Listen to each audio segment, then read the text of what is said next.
B-Pod Studios. This is Talkin' Rock. Talkin' Rock. Your backstage pass to some of your favorite rock artists. Here's your host, Meltdown. Well, that was quite a week. Of course, losing Ozzy on Tuesday came as a shock to everybody. And then Hulk Hogan a couple days later. Man, some of these, let's face it. As far as rock and metal goes, Ozzy's like the peak, right? And as far as wrestling is concerned, Hulk Hogan is the peak. And here's the thing with both of those legends. Their fame transcended what they did. Hulk Hogan was in movies and, he's been all over the place.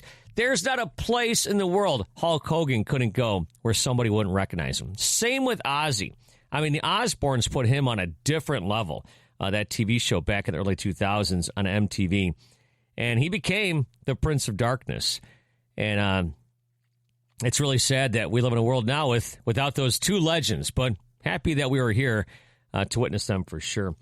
David Ellefson and I talked on Monday about Back to the Beginning. And, of course, we lost Ozzy on Tuesday. So I actually recorded this for video, but I thought, it wouldn't be great to post it on video because then there'd be some, dickheads out there. Oh, look at Ellefson just talking about it. Then Ozzy, talking about Back to the Beginning and Ozzy's dead and, whatever.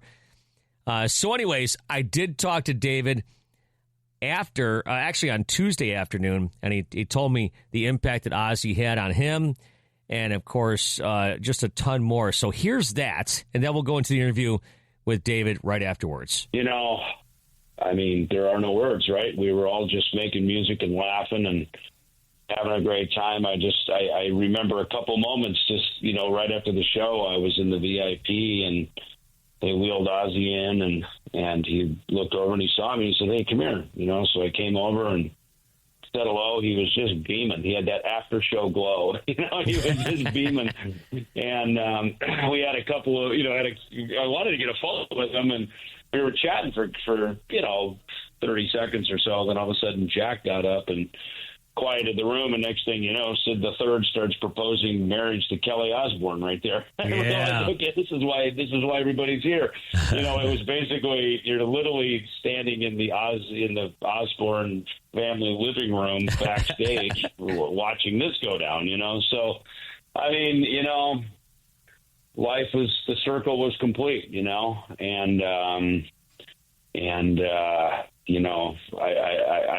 You have to kind of assume, as we probably all did, obviously Sharon wanted to have a huge, thank you and goodbye to Ozzy. We knew he wasn't going to recover. He wasn't going to pull through this, but probably this kept him going, this kept him going for a while. So the fact that he got to say goodbye, we got to say goodbye to him.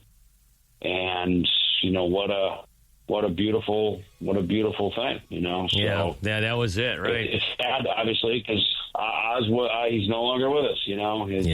His soul carries on. He's moved on. But man, what a legacy to leave all of us, right? Especially guys our age. Right? Yeah. The music he left us with is just unbelievable. I was texting you that weekend. I was so happy you got a chance to play. Now looking back on it, man, we talked about it just yesterday, as a matter of fact, that it may have been the biggest concert, and I think that adds a little bit to it today. Yeah. I have a friend who was at Live Aid, and he said he watched this on the live stream, and he goes, you could feel at Live Aid this was something so huge. It was bigger than everyone involved. It was bigger than anything, and he said this had the same feeling. Yeah. That this transcended the concert. It transcended the event. It transcended, everything, and so, and I said, yeah, that's what it felt like when we were there, so, what a great way to say goodbye. It was kind of like having the wake before the funeral now, as you look at it. We got to have the party and the celebration and celebrate. We got to have a celebration of life. It was God bless Sharon for doing that and everybody that helped put that together, because that was a bold thing to do, and it's what a beautiful thing to be a part of for all of us. Obviously I was there, but for all of us who watched it and see all the social media posts still, I mean, my gosh, now this thing literally took over the world, so, God rest Ozzy Osbourne. Yeah, hard to believe that Ozzy's gone. Just a couple weeks ago, he was on stage. He was frail, didn't look terrible, sounded pretty good, I thought. And now he's gone. That came as a huge shock. But I got David on to talk about back to the beginning. I want to hear a little bit about the behind the scenes, how he got hooked up and more. So he talks about that. He talks about what he's got going on right now with Jeff Scott Soto, and also some interesting Megadeth talk as well. So David Ellefson joins me on Talkin' Rock. Normally when I do interviews, David, I prepare and I do all this stuff, but I thought, you know what? You've got so many things going on. I'm just going to wing it. But I really wanted to talk about the Black Sabbath show, of course, as you know, which we talked back and forth. But yeah. I mean, looking back on that was unreal. I just had Tommy Clufetis on last week, and he got to play Ozzy's final set before the whole thing with Black Sabbath. But, I mean, if you could summarize your experience, what was it like?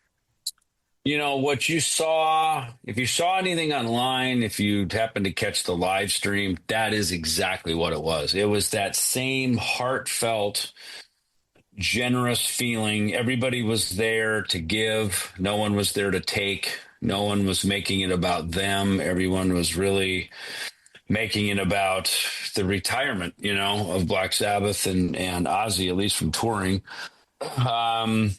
Honoring that they are the original heavy metal band. They started it. It started in Birmingham with Judas Priest probably right behind it. I mean, literally like a year or two behind it. But that's where it comes from. And, we all know that kind of think the two heartfelt moments were Ozzy singing Mama, I'm Coming Home. Which Whitfield Crane pulled me over to this little area through the barricade, and I sat there with the Trujillos watching the Sabbath show. He and I were kind of geeking out watching Geezer, and we were watching the dynamic of the band, and because Geezer just killed it, man. I mean, our bass player hero, Geezer, I felt like really just drove the bus right through everything with the Sabbath set, which was great. But watching the Ozzy set, what Whit told me is he told me that, and he lived with the Osbournes for a while, on and off, I think, and he told me that, Lemmy wrote the lyrics for that song, and it's actually about England. Mama, I'm coming home. So when you listen to the lyrics, times have changed, times are strange, da-da-da-da-da-da-da, right? It goes, okay. And the line I thought was always weird in that is, you could have been a better friend to me. I was like, okay.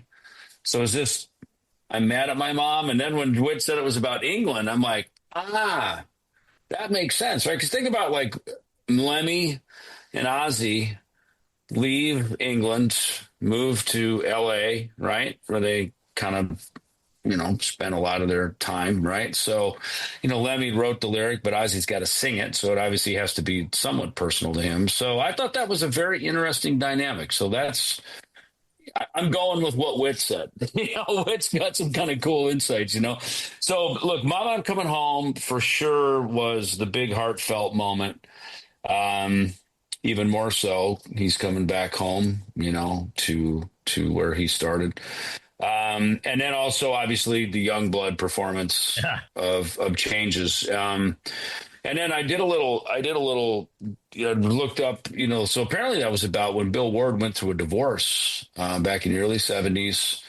And Geezer wrote those lyrics. And, isn't it funny? The lyrics were in Sabbath were written by Geezer. A lot of the Ozzy lyrics were written by Bob Daisley, the bass player of Blizzard of Oz, right? And then Lemmy writes, Mama, I'm Coming Home. So it's kind of like the bass players, great lyric writers, storytellers, right?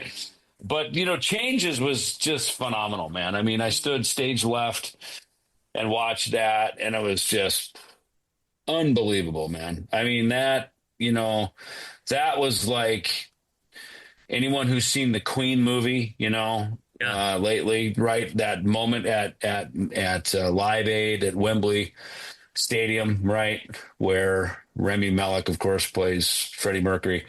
To see that, and then of course you and I may have actually seen Live Aid back in the day when it came out. It was that same feeling, man, of like this guy is just commanding this stadium, and obviously such a heartfelt lyric, something I think probably every one of us can relate to on some level. And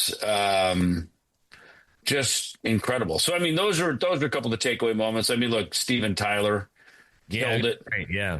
And next thing I look up and Ron Wood's up there. Like, where did he come from? Like, he wasn't there. So, like, and he came off and I just said, dude, can I get a picture with you? I was like, what am I going to get a picture, with a Rolling Stone? Not to mention the bass player from the Jeff Beck group, right? Yeah, That's kind of, Ron, not only as a guitar player, he's a fucking kick-ass bass player.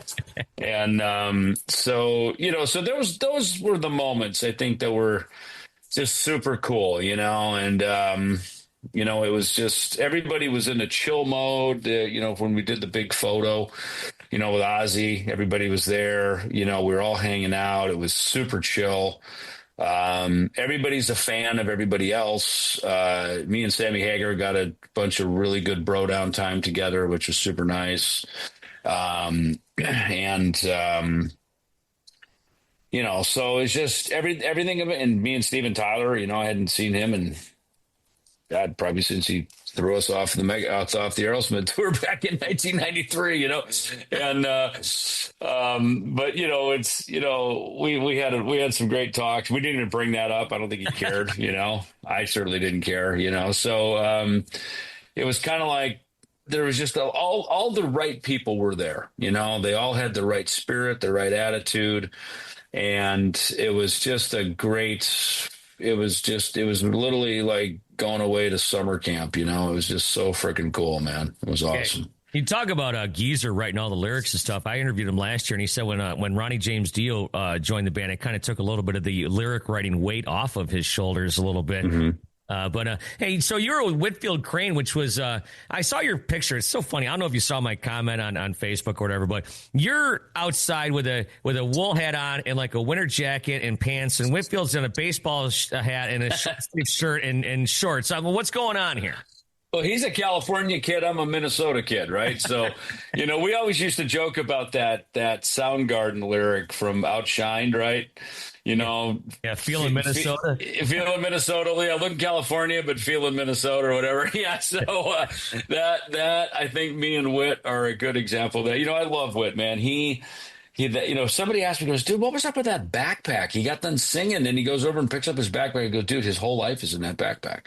No kidding. He's, I think, born and raised in San Francisco. I think he's maybe got family that lives there or something. But dude, that guy just rolls around the earth with his backpack. We were sitting there having lunch and he's like, man, he goes, I didn't even have a cell phone, until recently. He goes, I didn't want one. I wanted to be present for this conversation, and so he's kind of like this, you could almost imagine him like a rock and roll hippie, like a San Francisco modern day Haight-Ashbury kind of guy, not a stoner, not a druggie at all, but totally clear, totally present, and just in the moment, man. And I've actually been thinking a lot about that. Because last time I saw Whit was in Oporto, Portugal, a couple years ago, Dieth. We did a show over there, a festival, and Ugly Kid Joe was on the bill, and he comes over to the side of the stage, and I give him a big hug. He looks at me. It was kind of dark, and he goes, "Oh my God!" He goes, "Whoa!" And we give him a big hug. He goes back out, sings another couple songs. He comes over, and goes, "Hey, you want to jam?" I said, "Sure." Ace of Spades? I go, "Sure, no problem." He goes, "All right, I'll let you know." Right. So, I'm standing there watching the set, and next thing you know, the encore comes. He goes, "Say hello to our friend David Ellefson." And next thing you know, I got the bass on him. I'm fucking jamming with Ugly Kid Joe. And that's just how Whit is. He's in the moment. He's just such a cool, earthy dude. And, no pretenses, just always been the same guy, and I think, there's a lot of that there on the gig, that's just people who are, they're real. They're in the moment. They weren't looking to sort of take something from the gig. They were looking to give, and I think that's probably the best description of that whole event, in my opinion. It's weird to talk about Whitfield Crane. I met him I met him the only time was back in when I Hate Everything About You was just breaking open, and they were playing a bar gig in Buffalo, and by that time they were actually too big for the bar because they were getting so popular. And I haven't met or spoken to him since. Isn't that crazy? That was we're talking 34, 35 years ago. So I'm over here in London right now with Jeff Scott Soto. Oh, okay. We're going to be shooting a couple little video clips, some promotion stuff. We have a new album coming out called Unbreakable. It'll be out August 15th on Rat Pack Records. They did the first record for us. And I cut, me and our guitar player, Andy Martincelli from Italy, we started writing that record right here in Wembley about, God, it was I guess it was about 2.5 years ago. We started just putting some tracks down, and that, we didn't even know if we were going to do a second Ellefson Soto record, right? Jeff's busy. We're all busy. We're doing stuff, right? So we didn't know. So Andy and I just started carving tracks, putting some stuff down. And I was over here doing some Bass Warrior solo dates last year. And I happened to, I hit Jeff. I said, hey, dude, would you be down for doing it? I wanted to do a Queen cover. I was sitting at one of these open air festivals with Andy, and I thought, God, wouldn't it be great if we did Death on Two Legs, which is the opening song from Night at the Opera. And he's like, fuck yeah, it'd be killer. So I hit Jeff. I go, dude, 'cause I know he's a huge Queen fan. I said, dude, let's do Death on Two Legs. And he goes, done. So that's our bonus track on the new record. And I just listened to it today, and dude, he just kills it. I mean, he's such a fan of, and he knows Brian May, he knows the Queen organization well and everything. So, so that was, kind of what started. And I said, hey, not for nothing, would you be interested in doing a second record? And he goes, hell yeah. I'm like, really? And he goes, yeah, man. So, he does Trans-Siberian Orchestra. So that kicks up by certainly, late October, 1st November. So I said, so we got started writing the lyrics, the melodies and everything.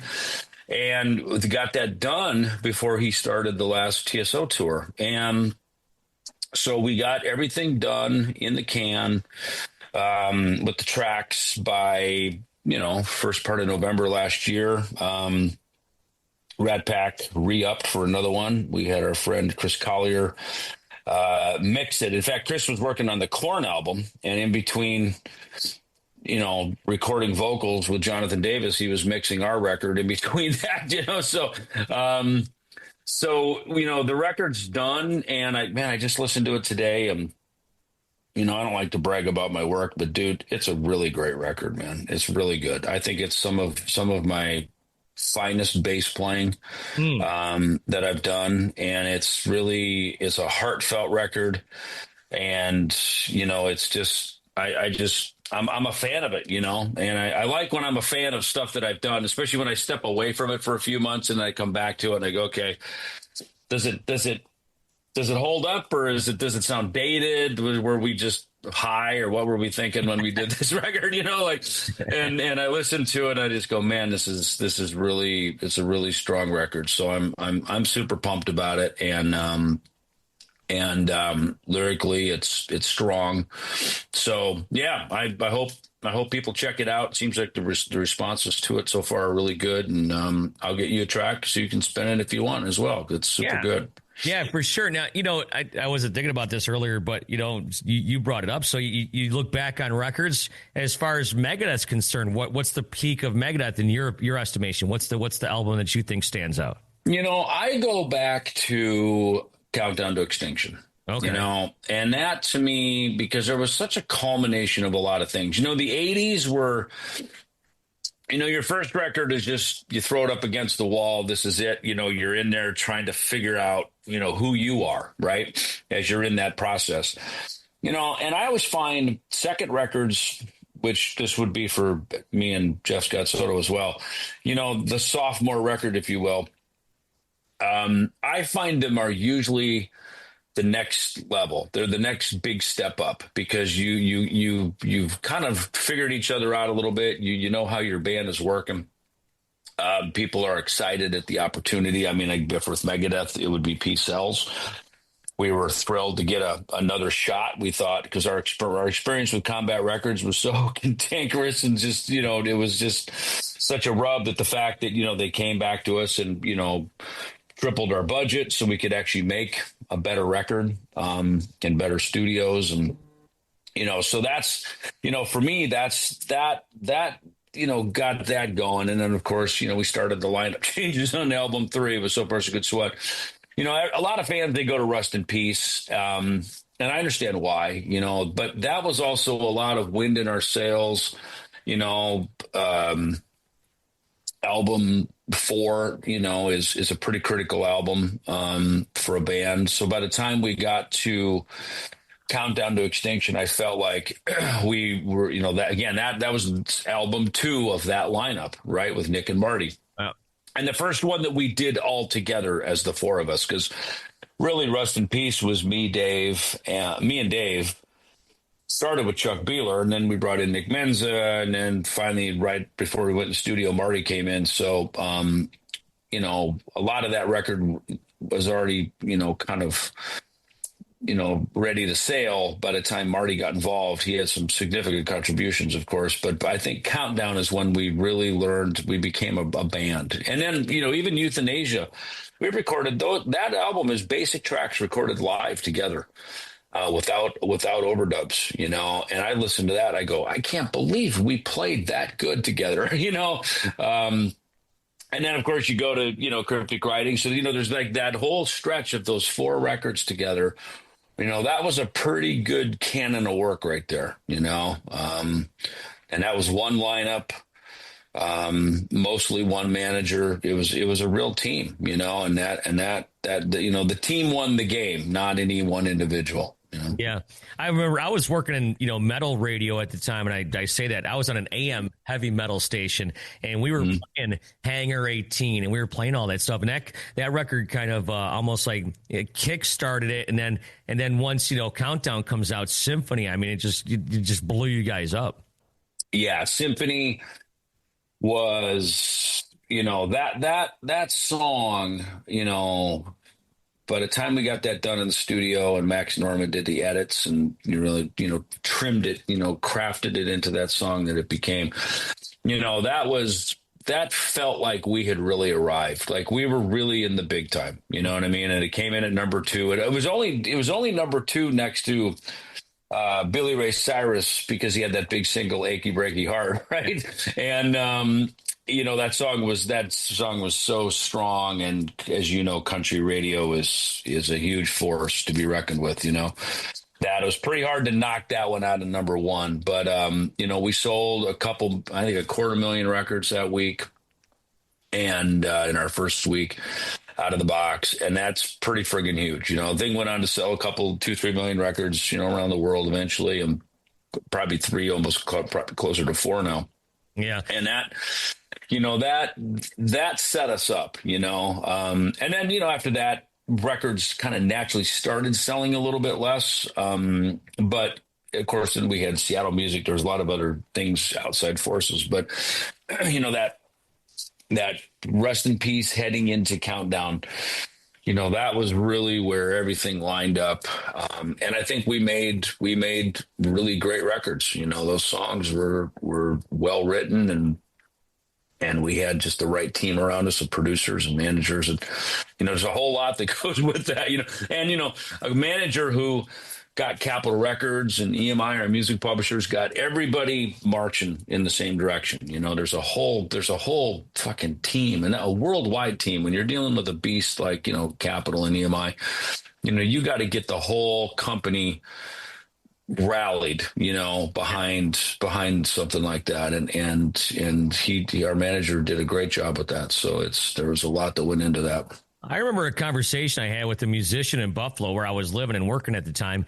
And, everything was about heaviness and speed and this and the other thing. Symphony comes out, and I said to him, dude, listen to this song. This song is heavy, and it's not fast. It's like Sad But True, kind of. There's this heavy thickness to it, and it wasn't like, Look, Symphony of Destruction is a pop song.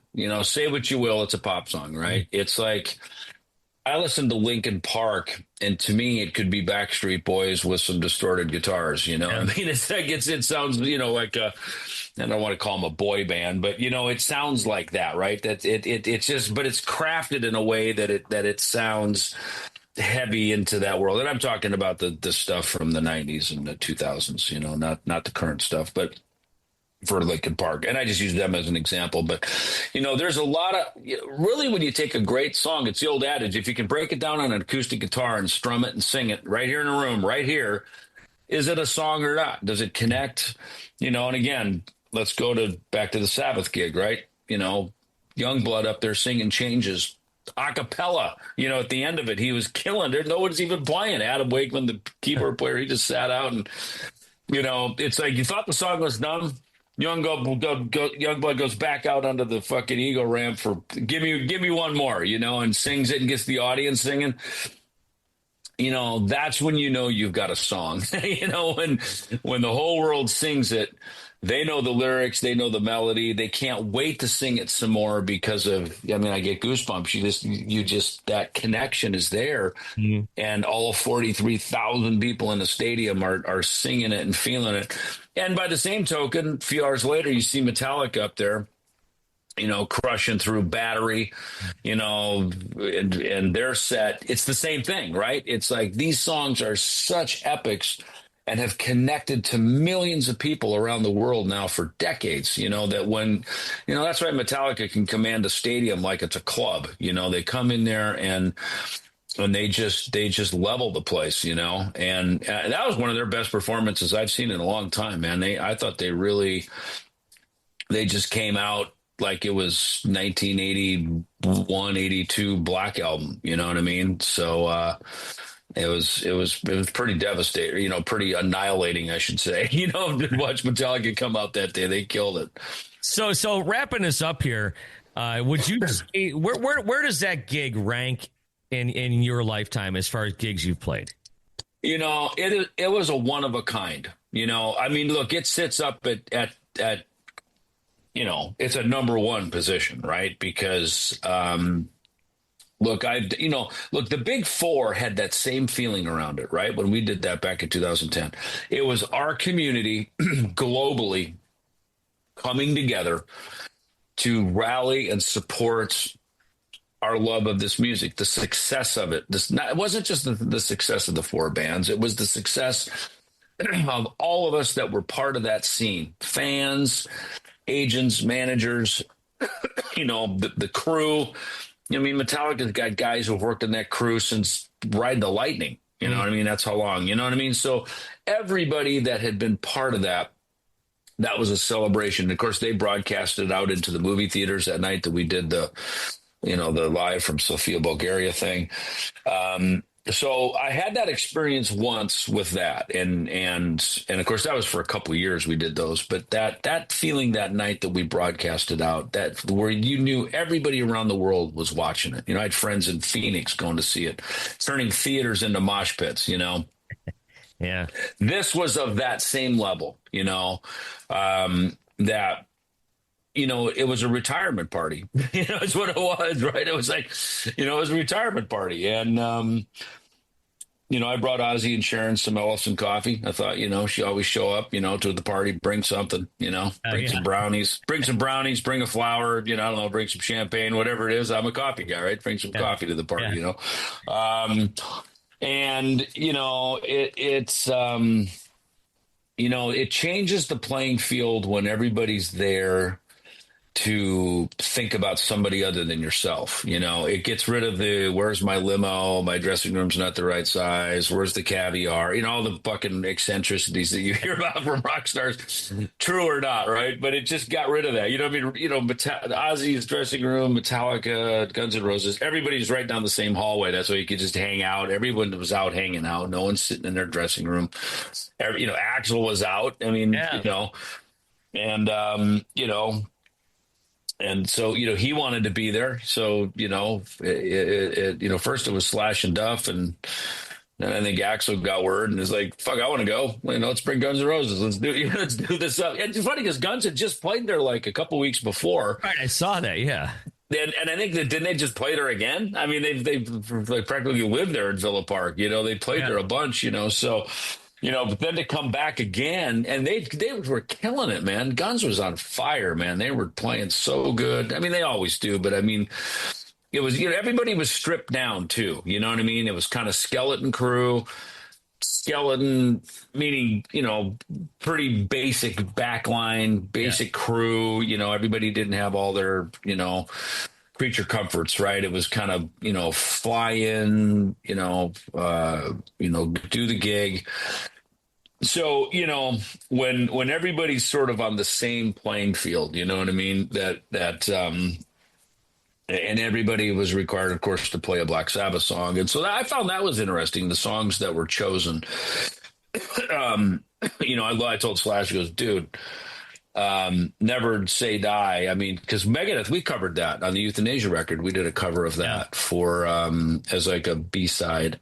And Paranoid well on another record. And Paranoid, on another, for that Nativity in Black. So I thought that was very cool.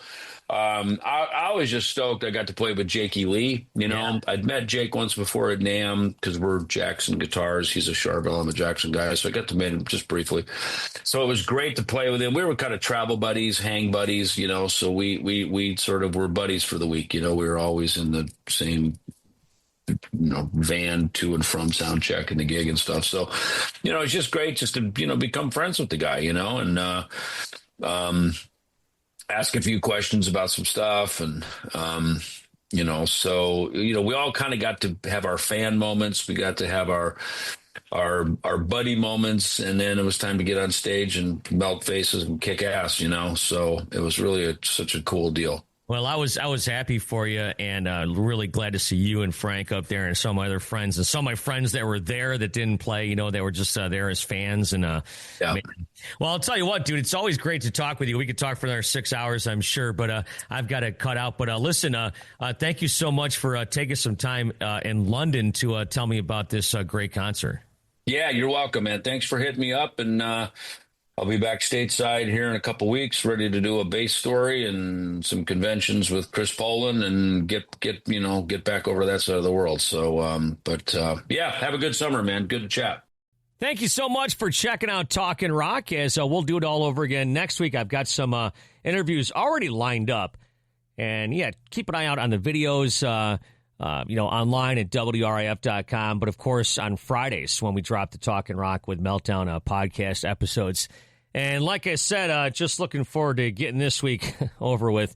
It's been quite a week. It's been draining in many ways, emotionally and physically. I've had to do a lot of extra work. I know I sit here and talk for a living, right? But man, just digging up stories and thinking about how Ozzy impacted me and a lot of my friends, and meeting Ozzy and interviewing him and doing all sorts of stuff. Here and there and everywhere else. Thank you for listening to Talkin' Rock. Thank you for listening to Talkin' Rock with Meltdown. You can help this podcast grow by giving it a 5-star rating and writing a review on Apple and iTunes. Plus, feel free to subscribe and share it with your friends. Until next time, thanks for listening to Talkin' Rock.